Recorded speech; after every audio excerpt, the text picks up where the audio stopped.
Okay, hold on now. No, it's fascinating. It's fascinating because there's two kinds of people in the world.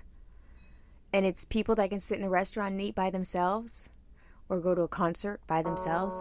And there are people who absolutely cannot do it. I'm serious. So in passing the other day when we were talking and you were like, oh, I ended up at the concert by myself, I was like, hold on a second now. This is different. Because I just can't imagine doing it. But like, you have to be a really self-possessed person to do it. And now I'm like, I want to try it.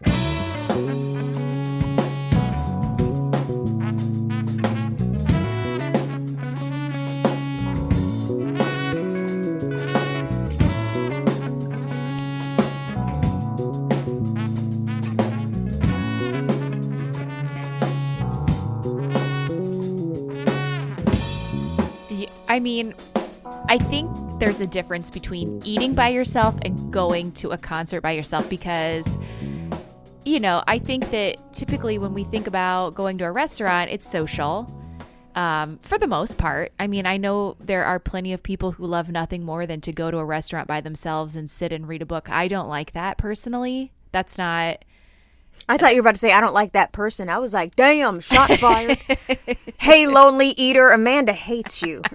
Get out of this podcast and go eat your meal by yourself, you weirdo. Cool eating by yourself, freak.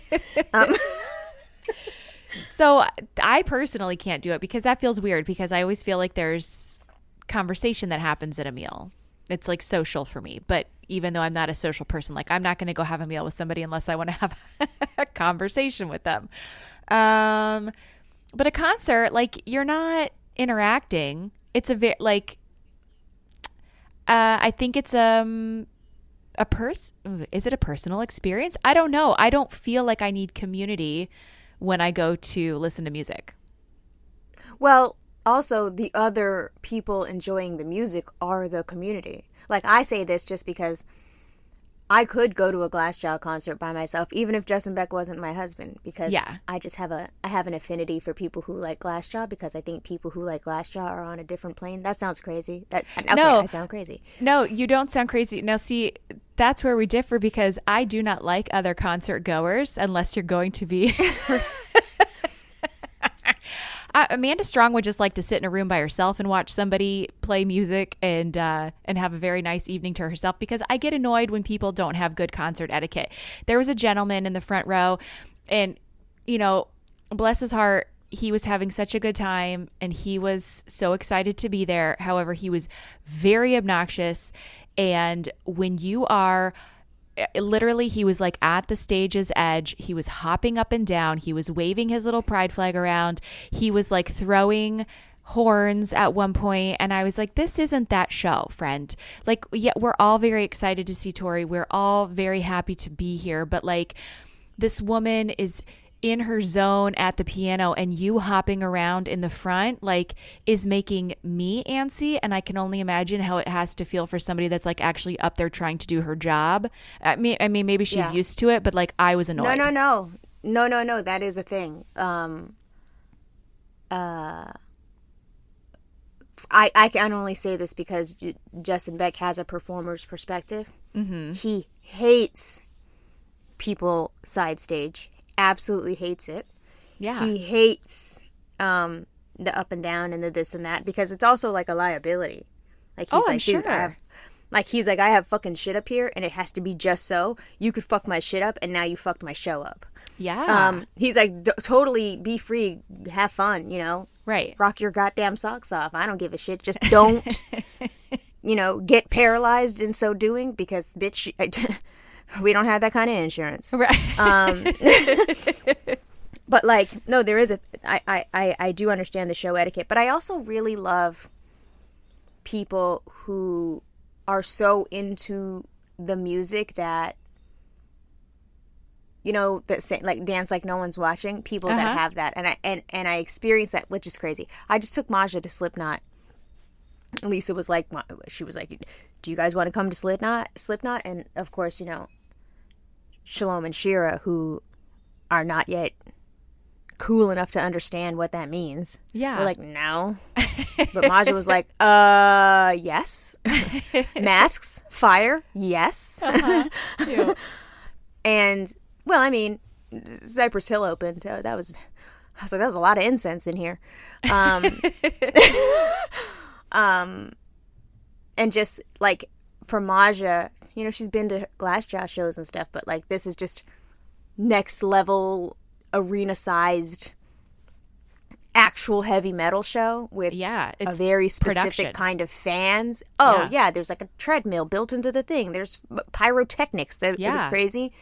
But also, their fans go up for Slipknot for, like, decades at a time. Like, there's nobody there that is not there to fucking wow the fuck out. So, like, having Maja experience people experiencing their favorite music at a very young age is very important. So, like, I love that for her, little weird ass.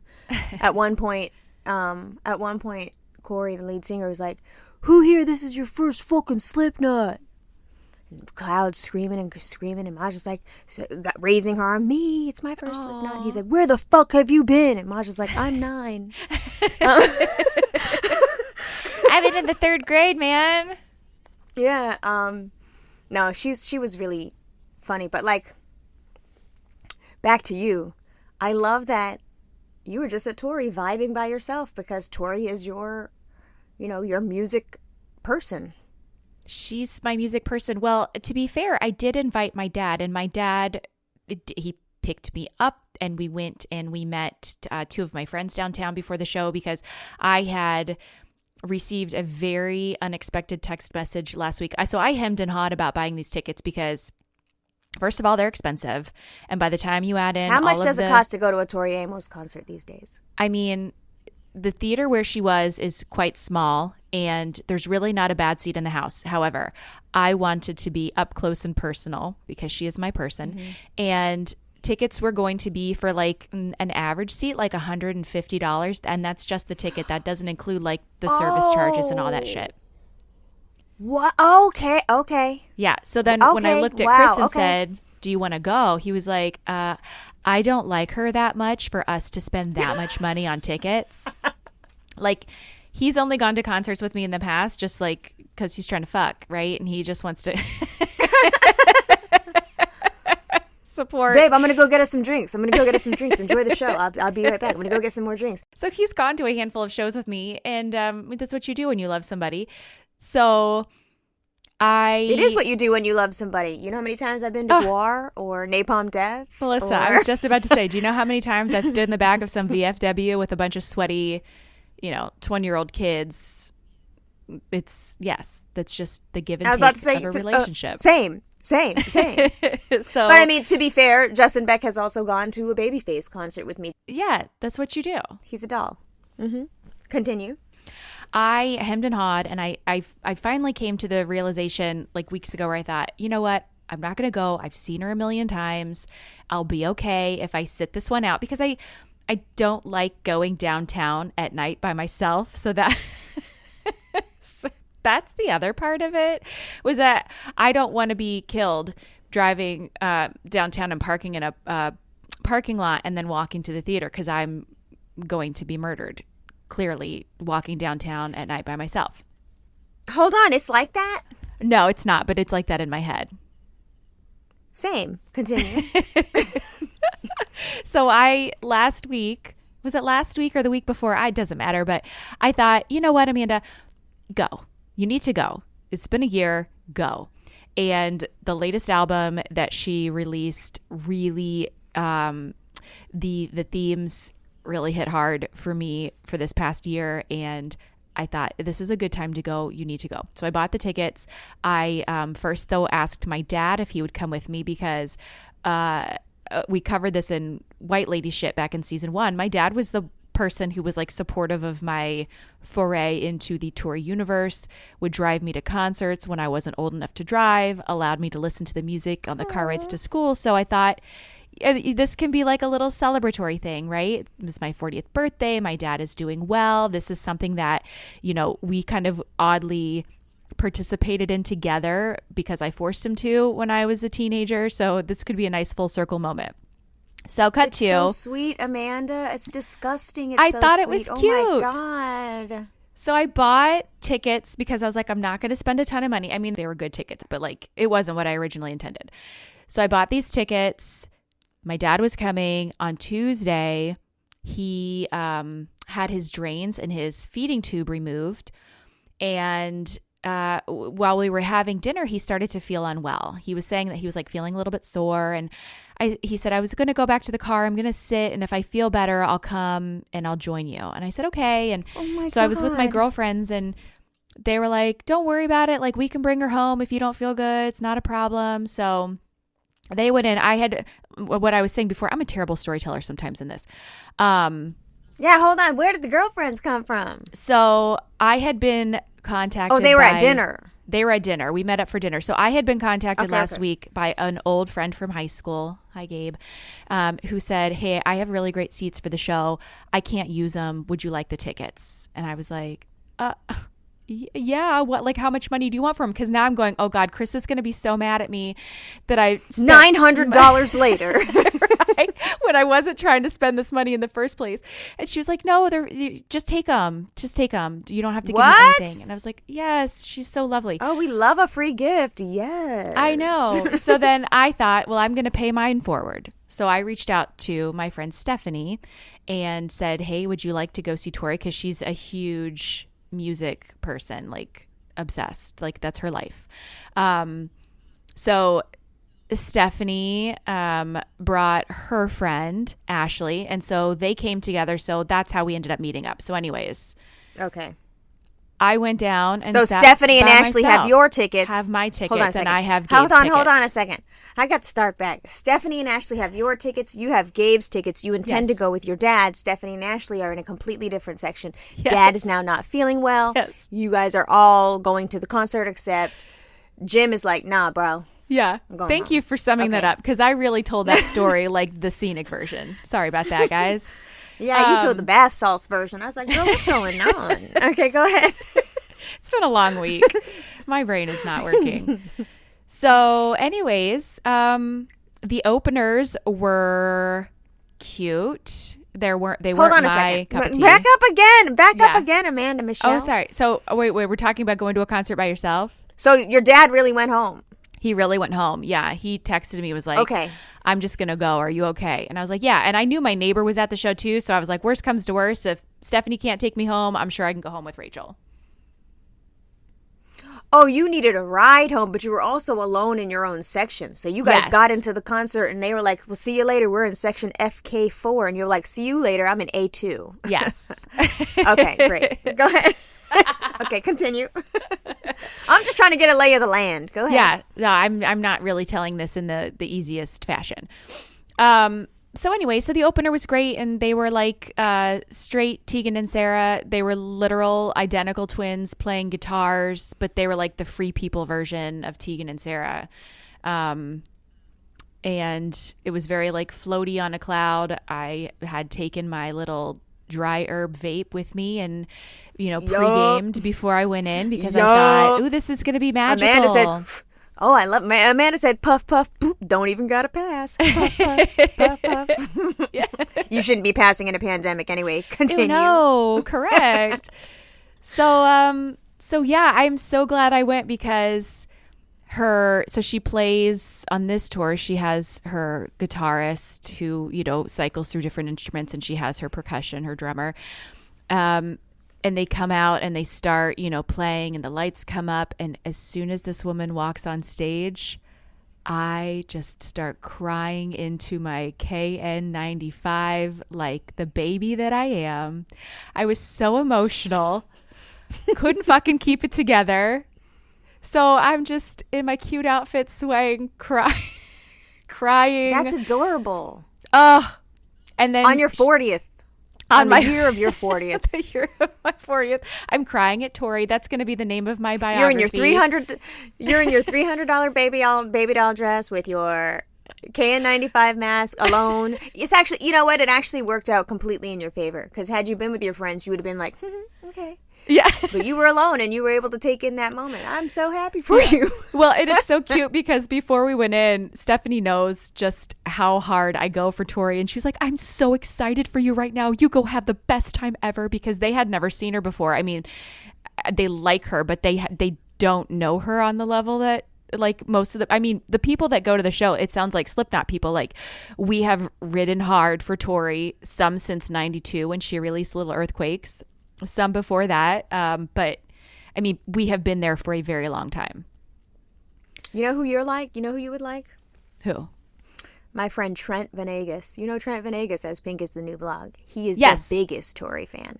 Yes, people were in the Biggest DMs Tori telling fan. me about Trent. Oh, yeah. See? Yeah, he's like the most known Tori fan. So, like, you know what? I got to connect y'all. Oh my God, I would love that. I would love that, because it's hard. Like, I was having a conversation with my neighbor at the bus stop on Tuesday morning, because she told me, I could hear it coming from her car, and she's like, I'm going to see Tori for the first time. And I'm like, oh my God, where have you been? And I start to like recount all of the different concerts that I've been to, and I met her mom, and I connected to her bodyguard and got to go to free shows for a while with him, and moved to Stuart, Florida. I was definitely scoping her out to see if I could find her at the Barnes & Noble, because she vacations there. She has a home there. And Okay, hold on. This taking a different turn. I started to hear myself, and I was like, wow. But the thing is, first of all, just to be clear, I didn't move there because of Tori. That was just a happy accident. Okay. But okay, stalker. No, for real. What's that lady's name? That actress lady that we don't really like, but people like her.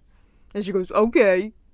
Oh, I don't know. Her going, okay. I don't know. Jennifer Lewis, Jennifer Grey, Jennifer I don't know who that is. Smith. Yes, you do. She's blonde hair. She's famous as fuck. She's in Hunger Games. Oh, Jennifer Lawrence. Yeah, okay. Go ahead.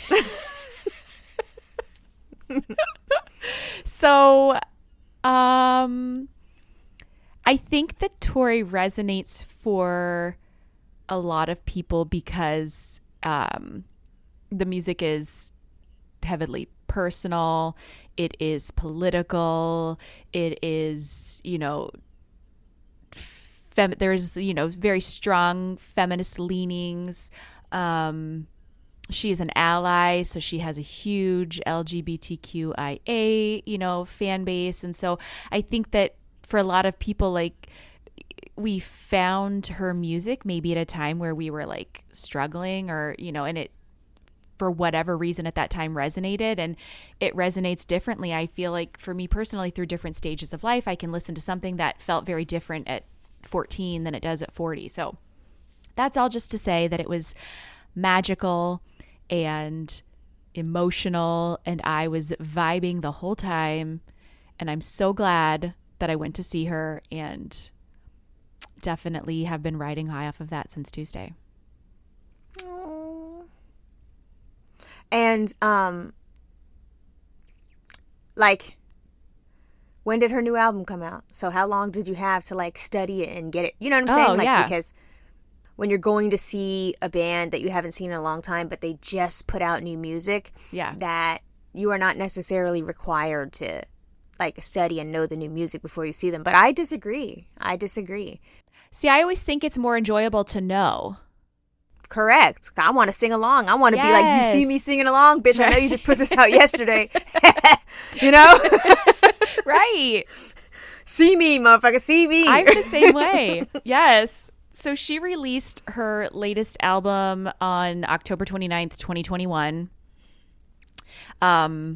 Amanda said October 29th, 2021. It was 5:44 a.m. Well, I was know this. getting a cup of because coffee before going to. Like, you knew. Where were you when Tori dropped her new album? It was 2 days after Bennett's birthday, and I had pre-ordered the vinyl because she released a vinyl set that was a 2-disc set, and it was aqua, like a clear aqua vinyl, and so I had to have it. So Yeah, that's your color. Your Tiffany Yeah. box blue, Robin's egg blue. That's yes, who you are. that's my color. So I had to have it. So I knew all the songs, and the songs came about. She had actually started. So she hasn't released an album like this. She's done like some Christmas shit, and like she wrote a musical at one point. And so the stuff that's kind of come out in recent years hasn't been like a full studio length album like this.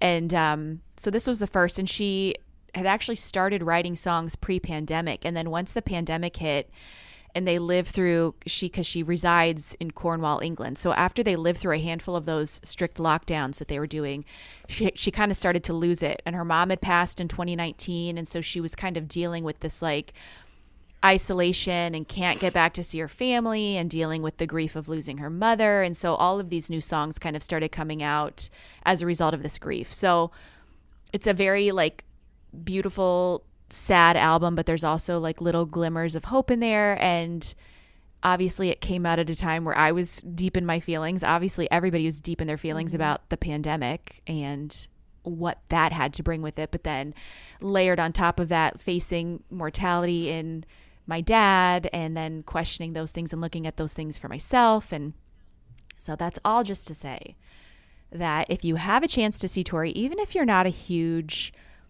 Tori fan, I think that she puts on an amazing show. And the entire time that I was sitting there, the moment she walked out, I was like, oh, Melissa would love this. The outfit, bitch, was a set, like your pajama set. It was fantastic. My impact. So the set, the glasses, like if you go to her Instagram. Really? Oh, she is a glasses person. Her glasses are phenomenal. Hold on a second. Hold on. Okay, hold on. You are selling me, because the first time you tried to sell me, it was her breastfeeding a cat, and I was like, okay, I'm cool. But hold on, this is different. Well, do you remember how I said, like, I think when we talked about her originally, I was like, it is like rich lady vibes, like deep. Like she loves her fashion. She loves her shoes.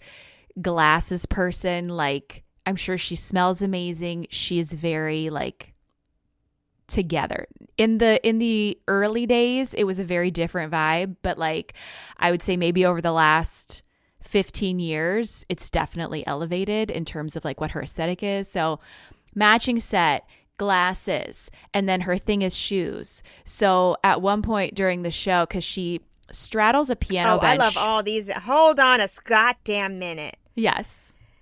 These silky floral dresses with pants, that's yes. me all day. Do you love it? Whoa! Silky floral, long sleeve, whole entire body covered, neck covered, elbows covered. Yes. And then matching glasses. This is me. Oh, bitch, not the crisp white button down. That's me. With the wide leg black silky pant. That's me.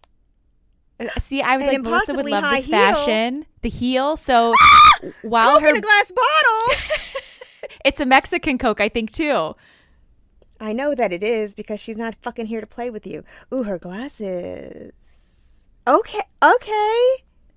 So stylistically, yes. I do think she's a fucking vibe. Ah! Pleats. Oh, fuck. You know I love pleats. Oh, no. The cover. Are you looking at the cover of the new album, the black pleated dress? Well, it's Izzy Miyake, very clearly. I mean, do we know what we're looking at? I do. I'm such a bitch. She's cute, Amanda. She's very cute. I love her so much. So much. Okay, this is totally... The glasses are my vibe. See? The black is my vibe. The floral is my vibe. The pleats are my vibe. I don't know about this Pinterest hat, but you know what? She's a white lady. She can do that. I can't do that, but she can. Oh, she's cute. She's aged very nicely. She can do whatever the fuck she wants. Because she's she's Tori. Very cute. She's an icon. I just liked her Cafe Du Monde post. Okay, continue. So when she came out, I was like, I wanted to call you in that moment and put you on FaceTime and be like, see, I think you would like this. I really think you would. She's very cute. Like, I could watch her perform just because I like her vibe and her style, you know? And she's so, like, it was so sweet. I mean, the crowd was so excited to see her, and she comes out and everybody's like standing and screaming and cheering, and she's like, it's got this smile on her face, and she's like putting her arms out like she's giving a hug, and then pointing and hugging and pointing, and it was just such a lovely, warm fuzzy, but it was also kind of tinged with the sadness of what had happened in Texas. So like after she finished her first song, she was like, I don't have really much to say tonight. And she was like, but the show tonight is for Texas.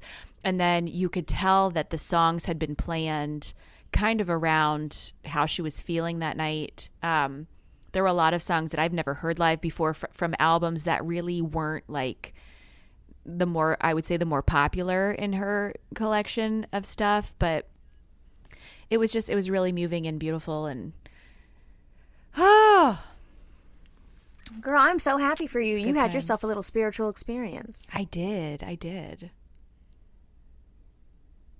love you, Tori. And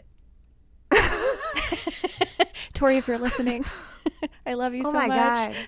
I just imagined you writing her name in silver glitter pen on the palm of your hand, and closing your hand, kissing your hand, blowing a kiss into your hand. I love you, Tori. I love you, Tori. Tori, I love you. Yeah. No, I understand. I understand what it feels like to fucking love somebody. And that just goes to show you the power of music. Because you could be feeling like total and absolute shit because of the world around you. And you just pop in, your music person, your person. Yeah. Yep. And you can just lose yourself. Who's that person for you? Yeah. I have a lot of music people. I need like the one person who is like your beacon in the night, who like no matter what, you can find a song that resonates with however you're feeling. And like, oh my God, Mariah Carey. This is no question. I'm in a fucking lamb for life, Mariah Carey. Period. End of story. And like, we really shouldn't even be talking because you're not a lamb, and like that's just kind of like.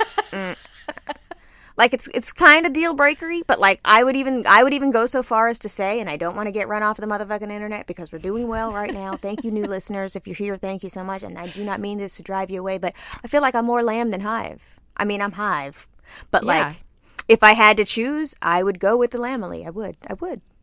Well, I feel like Mariah had to, what do lambs do? Bleat before Beyonce could buzz. Wow, quite the analogy. Mariah, the reason why I love Mariah is because she obviously is a her voice is beautiful, and she has an intense range, but her lyrical content is just so fucking awesome, and my love for words has come from her ability to put SAT words in either a ballad or a pop song. Like nobody's doing what she does, like languishing. Tori. Oh wait, Tori has vocabulary words too? Because I do love that. Yes. Really? Okay. But like, I just love Mariah in that way. And crazily, I've never seen Mariah live, and I think I would literally pass the fuck out if I did. Oh my gosh, never you seen would. her live. Never seen her live. Never, like, who does that? What? Never seen her live. You have to. Is she like? Does she still like tour regularly, or is she just too? No, she's not like for that. Mariah also be doing what the fuck she want to do when she want to do it. You don't tell her. Okay. You know what I'm saying? Mariah sat in a hot tub in a gown. She does what the fuck she wants to do. But I also think, I don't know, I would, it's also one of those things where if I saw Mariah at CVS, I would have a mini panic attack, and I would fucking lean up against the wall of contraception and fucking wall slide. Yes. Just quietly to myself, but I feel like I wouldn't bother her. I feel like I would be like, she's so special and so important. Let me just stay over here and like beam my love over to her. Yeah. Because I would just but she is one of those people where if I saw her, I would die inside. I would literally crumble and wither away. Like, what is it? That thing where like, I forget what movie it's from, but like something happens to you and then you just dissipate into nothing, into pixels, and you're gone. Spontaneously combust. Oh, I would. It would be really hard. It would be really bad. I would be paralyzed. Yeah. I probably would be paralyzed. She's that person for me, 100%. Yeah. Her and Mary Jo Buttafuoco. But like, no, for real. If I saw Mary Jo Buttafuoco, I'd be like, what the fuck? How are you here? Oh my God. Yeah. Wait, have you physically met Tori? Like hugged her, touched her, said hi? Never, ever. But you know her bodyguard? Yeah, so I don't know if I really told Okay, so you tried to physically touch Tori, and that's how you met the tried bodyguard. to physically touch Tori. Did I tell the story of how I met him back in White Lady shit? Probably. But that was like 17 years ago, and I have COVID brain. So recap.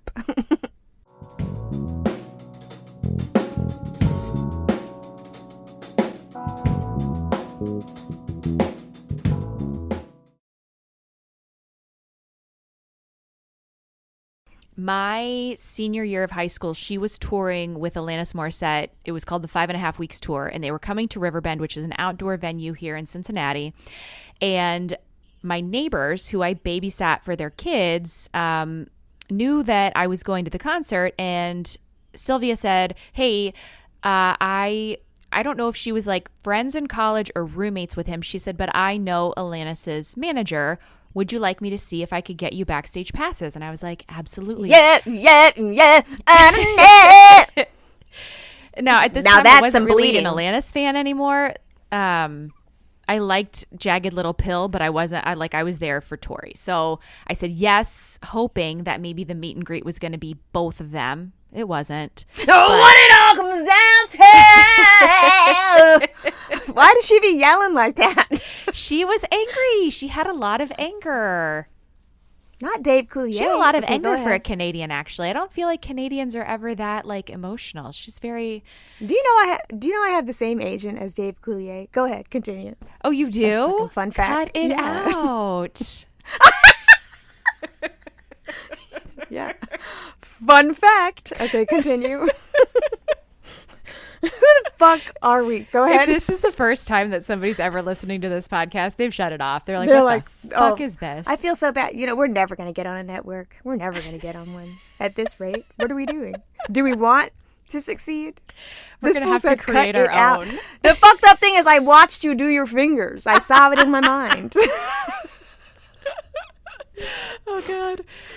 Okay, continue. Alanis said. Because I keep Alanis. interrupting with the song. Because every time I think of her, I'm broken, I'm hurting, baby. Like, what? And isn't it ironic? And the things, none of the things are ironic. None of the things, None of can the we things please are go ironic. over? None of the things are ironic. What are one of the things that she says is ironic and it's not? An old man turned 98. He won the lottery and died the next day. That's just unfortunate. That's really fucking bad luck. That's not irony. That's not irony.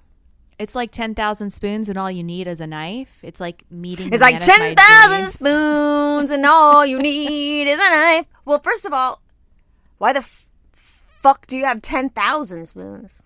Right? I feel like knives are always the thing that's left over. 100%. If you buy the box set at Costco, you know, the clear Yeah. box set. The of knives are always a utensils, waste. There's so many knives. Yes.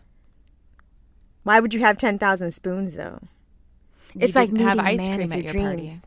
And Hold on. then- It's like meeting the man of your dreams and meeting his beautiful wife. No, bitch. You just met somebody who's married. I don't... Oh. He packed his suitcase and kissed his kids goodbye. He waited waited his his whole whole damn damn- life to take that flight. And as a plane crashed down, he thought, well, isn't this nice? Okay, that actually is ironic. She said Mr. Play It Safe was afraid to fly. And the one time he got on the motherfucking flight, what happened?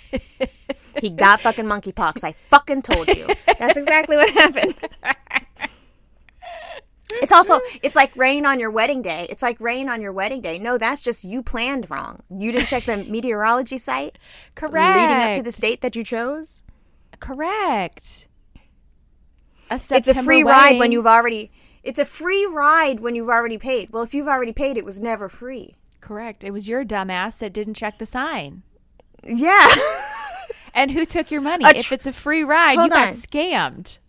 Right. That's your stupid ass. You should be paying attention to the world around you. A traffic jam when you're already late. Okay, well, hold on. You should have That's left. just poor planning. Right. A no smoking sign on your cigarette break. Okay, Well, that just means you're in the wrong area. Go to the designated area.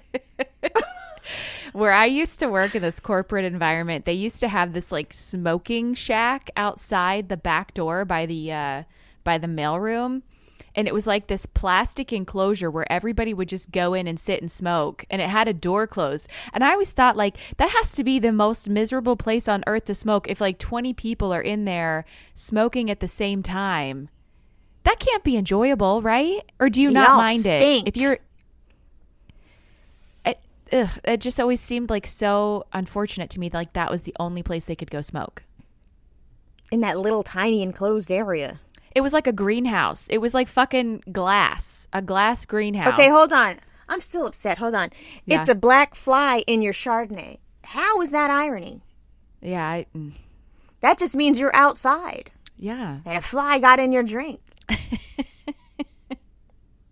It's not that serious. I mean, hold on. Now this one's not irony. This is actually, we need prison reform, bitch. It's a death row pardon 2 minutes too late. Well, what the fuck happened What'd you do? Well, Kim Kardashian didn't get there in time. What the fuck is going on? That's not irony. Not Kim Kardashian Esquire. Hold on. Hold on. It's the good advice that you just didn't take. Again. No. That's your dumbass. That's just your dumbass.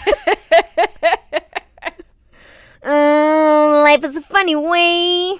I was naked out by you. What's that voice she does? That robot voice she does when she does that? Yeah.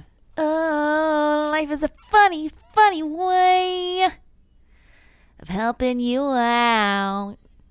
That's my biggest pet peeve. Do you know what I hate about early 2000s pop punk is the way that they say chew instead of you. Saves the Day is the worst offender of that, and it annoys me to no end. And the first problem is pop punk.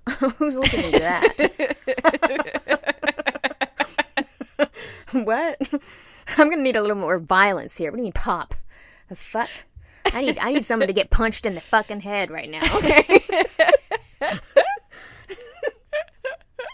Life is a funny, funny way. Now I need to listen to the song. Why come other podcasts are allowed to play music and we're not, Amanda? You're the tech person. Are we not allowed to do that? We don't have the licensing rights. You have to. I know, but say you put it on. Say you put it on. I'm just saying. Let's play. Say we edit this episode. Yeah. And we want to play that song on the way out. Mm-hmm. What's the worst that's going to happen when we upload it? It's going to say, no, you can't do that? No, I think we could upload it, but I think that if somebody from her camp found it or heard it. Man, she ain't going to find that shit. She ain't going to find that shit. Not just that. So someone from her camp finds it and is like, you got to take this podcast down. We could just remove that piece of audio, right? Yeah. Or we could just write that person back and be like, hold on, I think there's been a misunderstanding here. Melissa's agent is the same as Dave Coulier's. I don't know, you guys probably know each other, 6 degrees. Can we work this out? Can we give you $17? Because we really want to keep the song on. You know what I'm saying? Because I've heard podcasts where I was just a guest on fucking Pot Psychology with Tracy and Rich, and they put fucking Glassjaw in that shit. And I know Glassjaw didn't get a dime. Well, I think in that case, I'm in Glassjaw's camp. Yeah. You're like, yeah, you I was like, oh then shit, you turn they can around do and like that? send a cease and desist. Y'all owe me now $10,000 for playing my husband's song. Jade NXT just did it. And I was like, okay, cool. So I don't know how the rules apply because there is a podcast that I listen to, and at the beginning they play an Ashlee Simpson song for their like intro music, and I always wonder like how do they get away with playing this Ashlee Simpson song because they monetize their podcast. And I had to take advertising law in college, and part of that was like you can use things like in the public domain. There's like a fair use rule, and I'm sure some attorney's going to come in here and tell me I'm wrong because this was also like 20 million years ago. But there's like a fair use law where like you can use other people's copyrighted materials in your art as long as you're not making money off of it. But girl, I will give her the 17 cents we get from Geico. I want you to put the song on at the end. I do. I want you to take us out to the song. As a matter of fact, I don't even know how It's to like do rain that. on your wedding day. I want you to start it at that. I don't think I know how to do that. I don't know how to rip a song. Like, all that shit's so protected. Bro. Maybe. Well, we can bootleg it. What if you just put the fucking audio up to the speaker? I'm sure we could figure it out. You're very smart. I mean, I could put my phone up to the microphone and play it on the way out. We'll try it. But dude, please if they come for us, I'm going to refer them if to your blue check. Refer them to my blue check, and again, I'll be like, Dave. I'll talk to Dave. I'll call Dave. I know his people. I'm gonna call my agent and be like, Dave Coulier's fucking ex-girlfriend is upset because Imperfect Strangers used her little song and said that it wasn't ironic. Listen, it'll be fine. Let's play with fire. We gotta live on the edge. It's fucking 2022. What are we doing here? It's one path to. We're gonna get in trouble. We're gonna get in trouble for using a 2-minute song. What's the Ashlee Simpson song they used that she didn't get in trouble for? It's called oh God, I hate that I know this.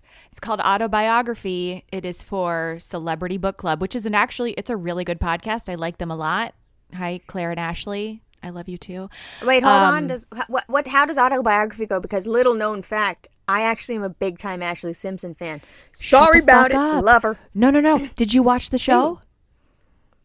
I love Ashlee Simpson. You mean the show with album. Evan? With Ross? No. The first show, the MTV show. Oh, yeah, of course. But she had a second show with her husband, which is yes. Diana Ross's fucking son. Yes, I know. Okay. How'd she do that? Ashlee Simpson is Diana Ross's daughter-in-law. Are y'all not? I know. Why does no one care about this? It's because amazing. They stay I feel like they stay kind of under the radar. As they should. And that's why I like her more. I like her outfits. Yeah. I like how she stays the fuck. Listen, she's only made one misstep ever, and I forgave her. I said, you know what? I'm going to let that go because I really like you, Ashlee. She only made one misstep ever. I wasn't even mad about SNL. That shit wasn't her. Y'all fucked her up. Pete Wentz? I'm not even mad about that. The mistake that she made one day is she wrote a foul tweet saying that she didn't know what the fuck body count, like what's body count? And I was like, oh, hold on now. We don't disrespect body count in this house, motherfucker. That's a fucking black hardcore band. Don't do that. Take it back, Ashlee. And I think after that, she like disappeared off social media because body count fans was like, hold on, what the fuck? Wow. I was one of them. Bam, bam, bam, bam, bam. There goes a neighborhood. Okay. But I genuinely like her. And I also really like Jessica Simpson. I can't even lie. I like them as sisters. I like them for what they represent, which is making money and minding our motherfucking business. Yeah. I do. I think they both have really good, solid white lady brands. I love them. Can't lie. I love them. They got a gay dad. That's cool too. Like, I just love them. Wait, is he officially gay or we're still speculating? Oh, shit. Is he not? I don't know. I can't remember. I was wondering that the other day. I don't know. He had on metallic high tops. He had on metallic high top sneakers with a motherfucking lightning bolt on the bitches, and I was like, okay, that's a gay motherfucker right there. See, but if he's not, I'll take it back. Edit this out, please. Allegedly. I can't remember, but I feel like I thought that there was like it was confirmed, but then I don't know. I couldn't remember if it actually was confirmed or I just made that up in my head. Hold on. Because I felt bad I felt bad for them because I understood what it felt like to be an adult child of divorce. And then on top of that, like to not only have that part of your world rocked, but then to also find out that one of your parents is like completely 180 degrees not who you thought they were. And maybe she knew all along if he truly is gay. But I thought, oh gosh, that has to be such a hard, like, you have like all of these new relationships to navigate now, and I really like felt for those girls when that happened. Hold on a second. So he's never listen. I don't take know. this I shit might be very making that seriously. up.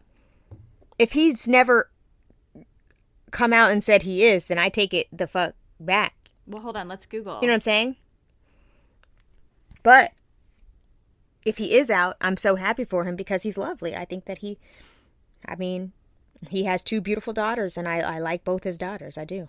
Okay, so in February 2020, US Weekly says... Okay, hold on. November 2012 says he's not gay. Okay, well, this is... My father called me 3 days before we left for the wedding to tell me he was bringing his friend Jonathan, a young model he often shot for his new photography business, she wrote. He wasn't on the list, I said. There was a pause. I reminded myself that I needed to accept my father for who he was as he worked it out in real time. Maybe he was just questioning. Or maybe he is still questioning. Okay. You do right, you, Joe Simpson. And you know what, Joe Simpson? Whenever you're ready, I will be here for you, because I'm not mad at that. He raised two cool daughters. I'm not mad at it. And now, hold on. Is he okay? Jessica Simpson. I don't talk to my dad Joe about his sexuality, so he has one. Yeah, that's the article. Okay, it's in her book. She said questions about his sexuality aren't hers to answer. That's not something we talk about. That's not my story to tell. You know what? And if Jessica Simpson ain't talking about it, Melissa, Beck, and Amanda Strong, sure enough, the hell should not be talking about it. It is none of our business. But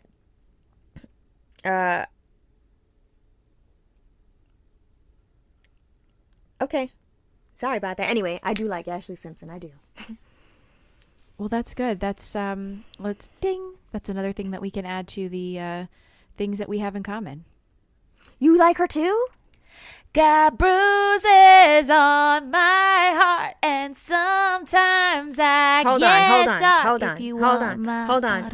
on. That's some B-side shit. I'm talking about the hits.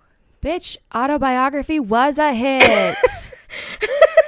That shit slaps. You can dress me up in diamonds. You can dress me up in dirt. You can dress me up in pearls. I thought it's not pearls. I thought it was dirt. Like, you're doing like the dichotomy of like fancy and not.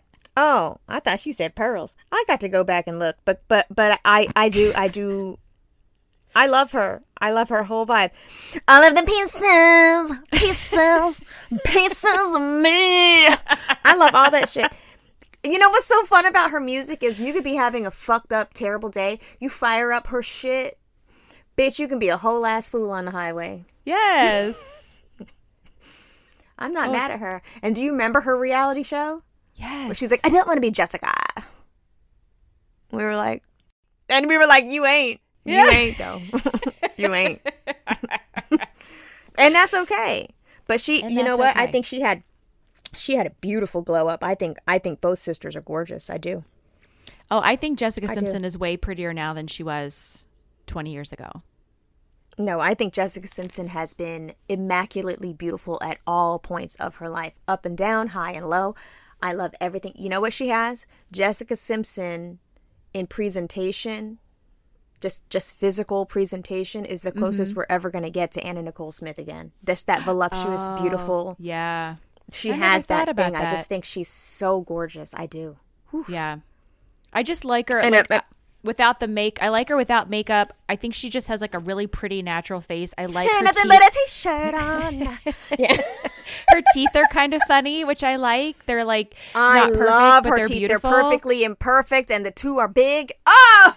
Yes. I think she's so pretty. I think she's so fucking pretty. And her kids are pretty too. I think she's so I think she's so pretty. I think both girls are just that Tina. You did it, Tina. It's always the mom named Tina that be making shit happen. Look at Beyonce. Beyonce. Mm-hmm. Miss Tina. Mm-hmm. You can dress me up in diamonds. Okay. Let me let you go.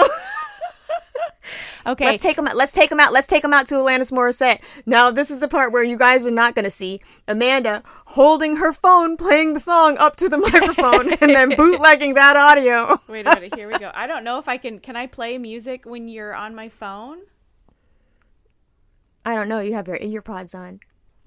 Oh, that's right. I do have my earpods on. It's not going to work. This is a production moment that you need to have on your own in the basement like a moron. I am. I have it queued up. So when we get back together, we're going to do a little Tori moment for Patreon. Okay. Oh, you're going to walk me through some songs. Yeah. Okay. Well, now that I love her outfits, maybe you'll take me over to the Tori side. Hey. Tori story. Okay, bye. Bye. This episode is going to be called It's Not Ironic, though. Okay, bye. Bye. Done. Bye.